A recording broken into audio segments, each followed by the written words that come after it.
Bonjour, lors de notre prochain cours, nous débuterons notre cycle de handball. Le règlement du handball est composé de nombreuses règles. Cette vidéo vous présentera le règlement simplifié qui sera utilisé durant vos matchs. Alors, découvrons d'abord le terrain et les différentes parties qui le composent. L'aire de jeu est un rectangle de 40 sur 20 mètres, comprenant une surface de jeu et 2 surfaces de but.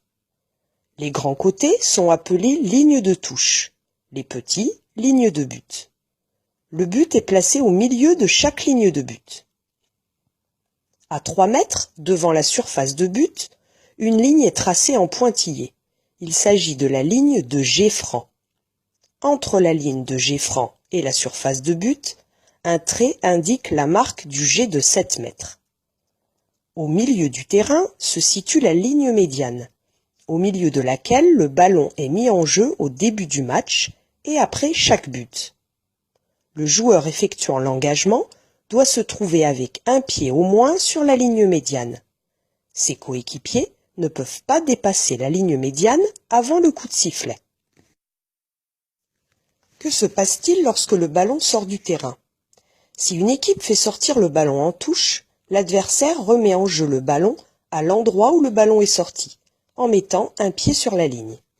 Si un défenseur fait sortir le ballon derrière sa ligne de but, un attaquant le remet en jeu par un jet de coin. Par contre, si c'est un attaquant ou le gardien qui a dévié le ballon derrière la ligne de but, il n'y a pas de jet de coin. C'est le gardien qui récupère le ballon et le remet en jeu. Et les joueurs ont-ils tous le même rôle? Une équipe est composée de 7 joueurs maximum, mais tous n'ont pas le même rôle ni les mêmes règles. Parmi les 7 joueurs, les équipes disposent d'un gardien de but et de 6 joueurs de champ. Alors, voyons ce qui les différencie. Le gardien de but a seul le droit de pénétrer sur la surface de but. Dans cette surface, le ballon appartient au gardien et les joueurs de champ n'ont pas le droit d'y pénétrer, ni même de mettre un pied sur la ligne. Si c'est le cas, le ballon est rendu au gardien. Par contre, un joueur de champ peut tirer en suspension en sautant avant la ligne par-dessus la surface du but, s'il tire avant de retomber. Un joueur de champ n'a pas non plus le droit de passer le ballon à son gardien si ce dernier se trouve dans sa surface de but. Le gardien de but peut quitter et revenir dans sa surface de but librement, à condition qu'il n'ait pas le ballon. S'il se trouve en dehors, son coéquipier peut lui passer le ballon, mais il ne pourra donc pas revenir dans sa surface avec le ballon. Le gardien peut arrêter le ballon avec n'importe quelle partie du corps, alors qu'un joueur de champ n'a pas le droit de jouer le ballon avec les parties du corps se situant en dessous de son genou, sauf lorsque le ballon a été lancé par un adversaire.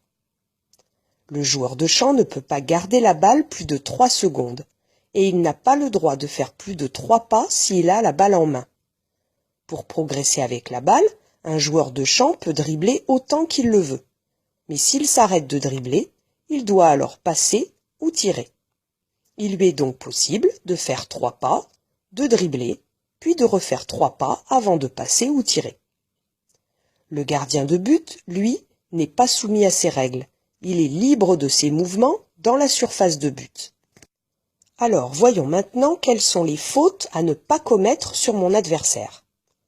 Au handball, aucune brutalité n'est permise.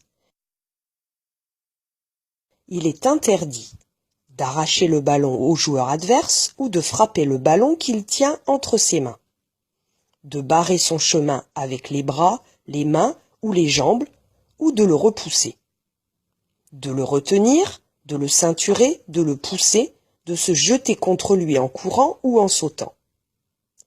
Tu peux gêner ton adversaire, mais sans le retenir, ni le frapper, ni le pousser. Quand tu n'observes pas une règle, l'équipe adverse reçoit le ballon et le remet en jeu à l'endroit où tu as commis la faute.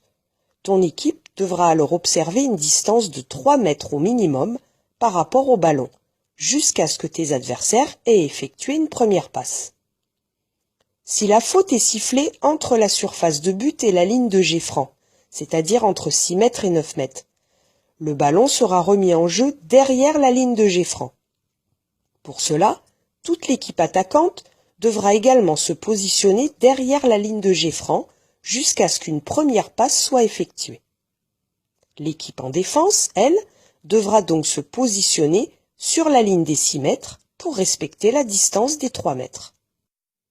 Si en commettant une faute, tu empêches manifestement l'équipe adverse de marquer un but, par exemple en tenant le bras de ton adversaire lorsqu'il tire, son équipe aura le droit à un penalty. Un joueur de l'équipe adverse viendra alors se placer sur la marque du jet de 7 mètres et devra tirer au but après le coup de sifflet de l'arbitre. Aucun joueur, ni les attaquants ni les défenseurs, n'auront le droit de rentrer dans la zone des 9 mètres avant que le joueur n'ait tiré.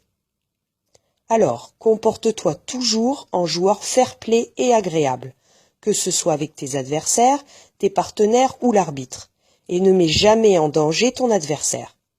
Et si tu te comportes de façon antisportive ou si tu joues délibérément de manière déloyale, tu devras sortir du terrain 2 minutes au moins. Voilà, cette vidéo explicative est terminée et il ne me reste plus qu'à vous donner rendez-vous à votre prochain cours.